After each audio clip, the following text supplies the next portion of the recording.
Salut les amis, alors je voulais vous faire une petite vidéo rapide sur une nouvelle tendance que j'ai pu observer sur les réseaux sociaux en ce moment de la part des pro-palestiniens. On les voit souvent en ce moment dire les Israéliens, ouais vous êtes devenus les parias du monde, vous pouvez plus sortir de chez vous, donc d'Israël, tout le monde vous déteste. Alors déjà je vais vous apporter un petit scoop sur le fait que vous nous détestiez, on s'en bat les couilles. On s'en bat les couilles parce que nous on s'aime entre nous et ça nous suffit amplement. Alors à côté de ça, je remercierai jamais assez notamment sur ma page les milliers de non-juifs qui nous soutiennent et qui le clament haut et fort. C'est courageux de leur part d'ailleurs, parce que en ce moment c'est tellement plus simple d'hurler avec les loups, d'hurler avec la meute. Donc je les en remercie une fois de plus. Mais pour les autres, je vais vous expliquer un phénomène un peu étrange. Vous savez, les juifs, plus on se fait attaquer, plus on se fait agresser, plus on se fait boycotter, plus on se fait harceler, plus on se renforce.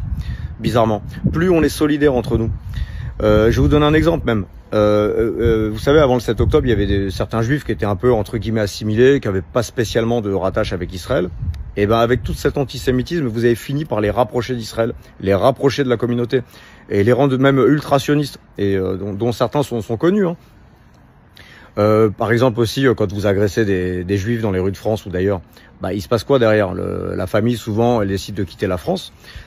Et de venir s'installer en Israël, et leurs gosses à l'âge de 18 ans, ils vont rejoindre les rangs de Tzahal. Donc finalement, indirectement, vous renforcez l'armée israélienne, c'est cool.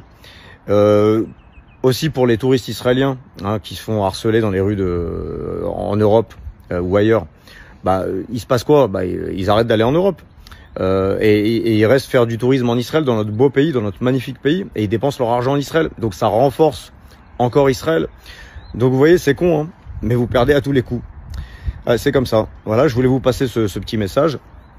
Et je voulais vous souhaiter du courage, parce que vous allez en avoir besoin dans vos petites vies médiocres. Parce qu'il faut vraiment avoir des vies de merde pour passer son temps à vouloir faire chier son monde. Bref, allez, à plus.